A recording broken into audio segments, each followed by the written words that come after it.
Gregg Harper, former Congressman, Mississippi 3rd District. Good morning, sir. How are you, from the Library of Congress, or where are you in? Yeah, how you doing, Paul? Office? That is my great. This is my home library / office. So I'm Wow. sitting here. Well, did anybody borrow books from you? Do they return them, or is there a fine if you don't return them? There's probably a no loan policy right now. So yeah. That's got to be the biggest home library I've ever seen. So, well, if you want to come sit in here and pull a book off the shelf, come on. That'll work anytime. That is, and I'm sure the quiet sound signs are there also. Look, you and I talked yesterday when this came down.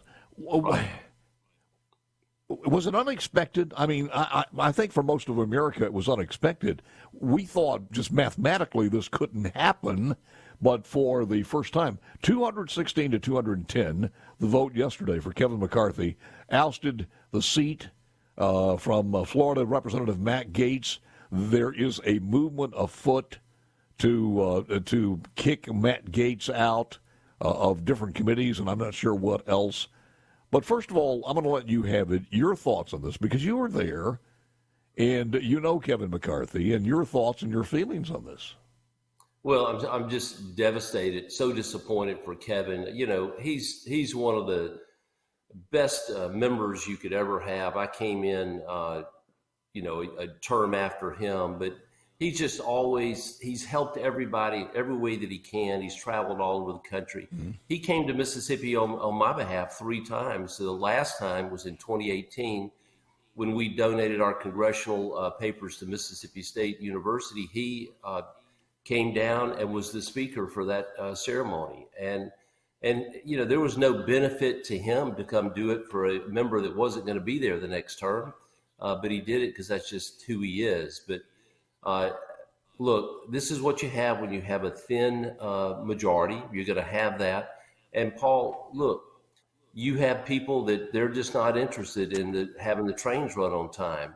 And when you talk about possible punishment towards Gaetz from the membership, read the editorial that Newt Gingrich did yesterday, where he called for the House the Republicans to expel him. This is it's serious. Matt Gaetz has done more to help the Democrats, more to hurt the Republicans than any Democrat could ever have done. And make it clear, Matt Gaetz. Tell me, name a legislative accomplishment that Matt Gaetz has done in the time he's been there. And it is he's interested in 2 things: being on TV and raising money, and that's what he's utilizing this for here. And if you think he, go ahead, Paul. No, I'm listening to what you're saying, and I understand it. Here's the juxtaposition on this one, and I'm trying to find as much as I possibly could this morning. There are the feedback, it seems, it might be I'm getting the wrong information. The feedback from the American public, though, is not the same. Why do you think that is? The feedback from the rank and file, the average GOP voter out there, is I don't think they want chaos. They understand that, but they are ready for change. They've been ready since McCarthy was appointed. Also, Rhonda McDaniels. And people weren't happy with that. Why do you think there's that juxtaposition there? Well, there's certainly, they want to say somebody's fighting for change, trying to do stuff. And remember, what did Gaetz say during this time? Mm-hmm. He was accusing McCarthy of working a secret deal with the Democrats and working with the Democrats on getting a spending bill. And we shouldn't have done that. And then what did Gaetz do? Well, he had to work with the Democrats to remove McCarthy as the speaker. This is something that, this is unheard of. Obviously, historic in the wrong way to have this happen. And if there's an expectation that do you think Gaetz is actually going to get something accomplished? No. And does it accomplish something just to complain about everything? You have to work together on some occasions to get things done. he's shown no ability nor desire to do that. So it's been a really disappointing process to work. And you have to remember, Paul, we control just barely the House. We don't control the White House. Yeah. We don't control the Senate. And so one of the main complaints that Gates had was we needed to get all the funding bills done. Well, they've already accomplished 70% of the discretionary funding has been done. There's still other bills that are smaller pieces to get to that 30%, but it wasn't going fast enough for Gates and his few colleagues that he had. And so it wasn't going fast enough. So let's remove the speaker and let's just stop everything for at least a week, who knows how long, because no other votes can be taken until we have a new speaker. When's that going to be? Well, it won't be before Wednesday of next week. And can you imagine what's going to happen here? McCarthy, who was the only one put forth, really, now we don't know who the next speaker will wind up being. We could probably McCarthy, he did say this and had a very emotional interview afterwards, but I will not run for speaker again. I'll have the conference pick somebody else. I hope you realize that every day I did the job, regardless whether you underestimated me or not, I wanted to do it with a smile. Greg, how big was this Biden mentioning that there was a secret deal, or there was a deal cut, specifically on Ukraine and funding? That seemed to be, to me, one of the building blocks of this, the angst and the ire from some members of the GOP, because there is a building coalition of people who are upset at some of the spending as far as the Ukraine war. Yeah, I think there's no doubt Gates used that as one of the reasons. So if there was a secret deal with the Democrats to pass that funding, well, then why did none of the Democrats take a pass or a walk or vote present to allow McCarthy to keep his job to accomplish that secret deal? It's because there was no secret deal. McCarthy, said that. And if Biden says something, well, I don't know what to say. His comments sometimes are not quite on track, not on track with what his staff says they are. But if there was a secret deal, look, Ukraine is a complicated issue, but we've always, and there's some good people on spending purposes that they say we shouldn't be doing that. But if you let Ukraine fall to Russia, then that creates its own set of problems there. But at the end of the day, there was nobody that was more likable that in the face of a lot of adversity, always kept his chin up in a positive, almost Reagan-type approach than Kevin McCarthy. Yeah. One more segment with the former Congressman Gregg Harper when we come back in just a moment. A quirk, and I just tweeted this out at Paul Gallo Show. It's kind of a quirk that always presents itself this time of in events like this, that the Speaker of the House does not have to be a member of the U.S. House. And quirk number 2 is the Pope doesn't have to be a priest. It's two things that always come up, and I think about them when this comes up. Pope has to be Catholic, and of course the Speaker has to be an American. But other than that, it doesn't. Names are going around from President Trump to Byron Donald. We'll ask Gregg Harper who he thinks would be a good replacement. From the beginning, and we believe that's going to continue. And so that is what we see, and that's how we see this moving forward. Oh, they were talking about the secret deal there, and even she talked about the deal and wouldn't go into it as far as what this deal was. And in 45 days is because they accepted the package with that in here, and apparently cut a deal on the other side saying, look, just go in and accept it, we'll pass it through, and then coming up in 45 days, I promise I'll put the Ukraine funding back in that. And I don't know if that was explained or what, but it did cause some controversy, did it not? Oh, I think no doubt. But remember, Paul, why are we in this mess with Ukraine? Because we have a president so weak that he told Russia and the world that if it was a minor border incursion, we wouldn't worry about it too much and that there'd be no boots on the ground in Ukraine.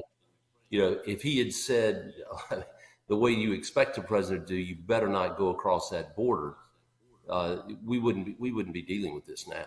And so that that's going to continue, on that debate on Ukraine for sure. And it's something that, good people have different opinions on that. That's something you work out in the process. Again, though, just reading some of the C-Spire text line here, just to give you an idea, make no mistake, Mr. Gallo, the black and brown brothers and sisters are pulling the lever for Trump in 2024. The Hood said Trump for life, believe it. So that's just one of the many things we're getting in on that one. Asked why McCarthy didn't abide by his promise for single-item appropriation, Marshall and Tupelo. 662. Who specifically is tracking the money in Ukraine where the American people can see the money? Well, they asked for that itemization and didn't get it for the most part, is my understanding. And there is a hearings on that now, exactly where some of the money is going to. Likeable is not a reason for Speaker of the House. 601 said, I fear that let me go back to another one here. CC kicked out. Well, there's one after the other, and all of them are in support of some changes in the House. You're getting that on social media, so there is a disconnect between the people and no doubt. And I hope that those that are doing that will take a deeper dive and look at things behind the 30-second soundbite. And just because Gates can flail his arms about and touch up his makeup before a TV appearance, that's not enough reason to remove the speaker. What you've done is you've destroyed the Republicans' ability to govern in the House, and it's such a narrow majority, Paul, that it does make it very difficult. And look, the fact is McCarthy was a very concerned person who tried his best to help everybody, understanding that as Speaker, you have people in New York districts or other districts that we have, that it's not the same as being in Mississippi. And you have to watch out for those. Well, a lot of those that are in vulnerable districts that Biden carried have now taken positions to try to help govern and do the party that makes them vulnerable. So at this point, I'm with Newt Gingrich, who we all respected as a speaker. And encourage your listeners to go look at and take a peek at his editorial that just appeared yesterday. Okay. And I think let me ask you this, because insight into what's going on. Going forward on the strategy here, because the left, and I've said this for decades, I said when you really compare these two parties, the Democrat Party is terrible at everything. Competition, sales, whatever it happens to be, where you have to put your best foot forward. Athletically, they are terrible. Life, love, and the pursuit of happiness, they suck. They stink. But when it comes to politics, they are number one. They know how to play. They have a blue belt, a black belt they have a black belt in dirty politics. They know. So how do they do this going forward, where you have to have that vote from a majority of, and if they stick together on this one, they could disrupt this for a long time. So the Republicans are going to have to be totally in unity. Who's going to be the nominee that's going to make that happen? Yeah, no doubt the Democrats are going to stick together. And, there's always a danger you go through this process. What happens if Hakeem Jeffries winds up being the speaker? What do we say to Matt Gaetz then? Good job. So who's the most likely successor? Well, that would be your majority leader, Steve Scalise, you would think would be the person. Yeah. And look, so one of your listeners said, well, we don't need somebody to be nice. Well, Steve Scalise is good as gold, has been through more. You want somebody that has some likability, whatever their deal is there. And Steve has that. And you certainly face the challenges there. I don't know how his view and management style would be a lot different than McCarthy's. So the reason this happened, this was not about politics. It wasn't about appropriations bills. It was personal.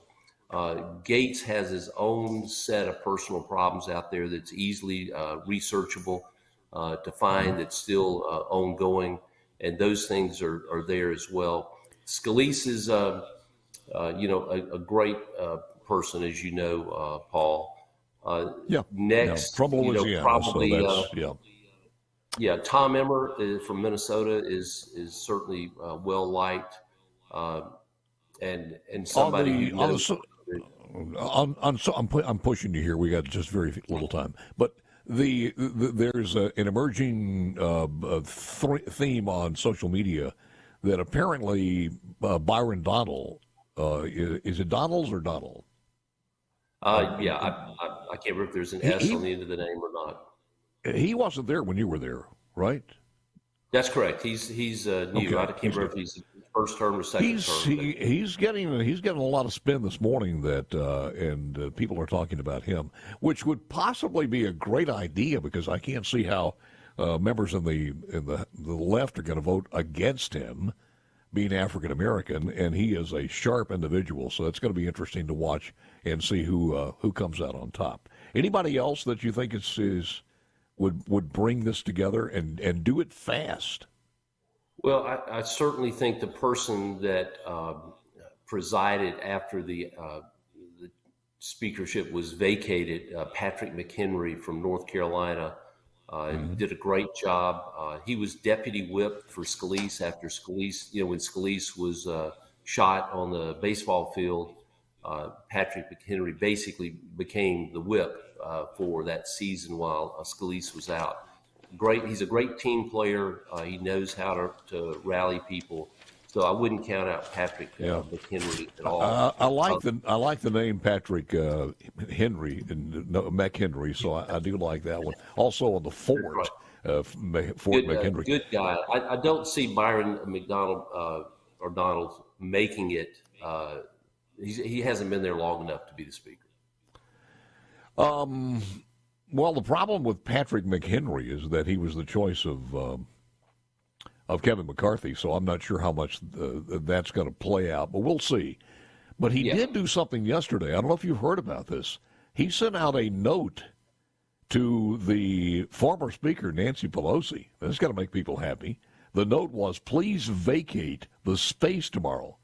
She got a pretty nice office, which is, I think, customary.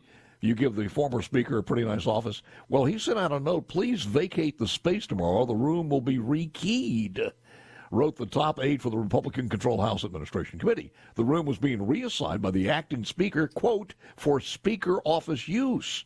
Only a select few House lawmakers get hideaway offices in the Capitol compared to their commonplace presence in the Senate.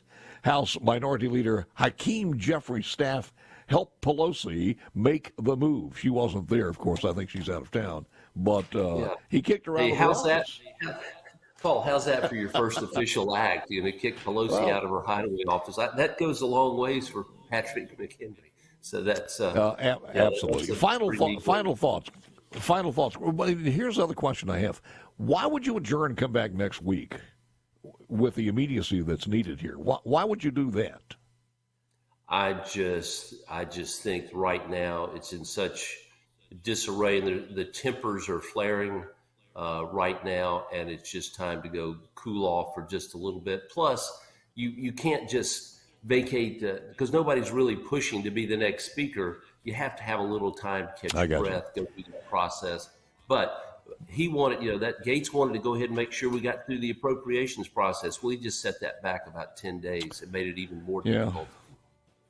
And in one way or the other, that ticking time bomb was going to be out there as far as that. When you start renegotiating this again in the Ukraine situation, it would have given Matt Gaetz even more fodder and ammunition. Jim Jordan is another man whose name is mentioned, but I think the volatility is there also.